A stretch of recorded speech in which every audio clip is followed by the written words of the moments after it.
Friends, ఇవాళ కొత్త వీడియోతో మీ ముందుకు వచ్చాను. ఆలు సగ్గుబియ్యం టిక్కీస్ బ్రేక్ఫాస్ట్ రెసిపీ అండి. ముందుగా 4 పొటాటోస్ బాయిల్ చేసుకొని మెత్తగా స్మాష్ చేసుకొని దాంట్లో సన్నగా కట్ చేసుకున్న ఆనియన్స్, క్యాప్సికమ్, పచ్చిమిరపకాయల పేస్ట్ అండి. మిరపకాయలు వేస్తే మా పిల్లలు తీసి పక్కన వేస్తారు కాబట్టి పచ్చిమిర్చి పేస్ట్, కొంచెం జీలకర్ర, బియ్యం పిండి, కొత్తిమీర వేసి బాగా కలుపుకోవాలి. కొంచెం మెత్తగా అనిపిస్తే ఇంకొంచెం బియ్యం పిండి వేసుకొని కలుపుకోవాలి. దీనికి వాటర్ అంటూ వేయకూడదండి.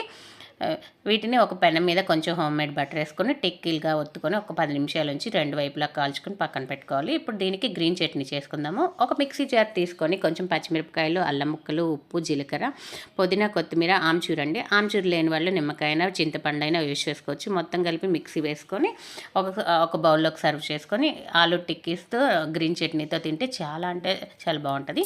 ఇప్పుడు మధ్యాహ్నం లంచ్కి చూద్దాము. చపాతీ మీద మనం గ్రీన్ చట్నీ చేసుకున్నాం కదండి, అదంతా అప్లై చేసుకొని కొంచెం పచ్చి ఆనియన్స్, పన్నీర్ అండి, ఆల్రెడీ పన్నీర్ ఫ్రై చేసుకున్నాను, అది చపాతీ లోపల పెట్టేసి రోల్ లాగా చేసేసి మధ్యాహ్నం లంచ్ బాక్స్కి ఇచ్చానండి.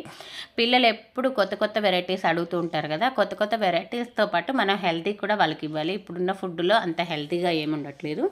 మనం ప్రతిరోజు హెల్తీ రెసిపీస్ చూస్ చేసుకొని వాళ్ళకి ఇష్టంగా టేస్టీగా ఉండేటట్లు చేయాలి. దానివల్ల పిల్లలకి హెల్త్ ఉంటుంది, టేస్ట్ డిఫరెంట్ ఐటమ్స్ పెట్టచ్చు. మీకు మరిన్ని వీడియోలతో మళ్ళీ కలుస్తాను. బాయ్ అండి. Like, share.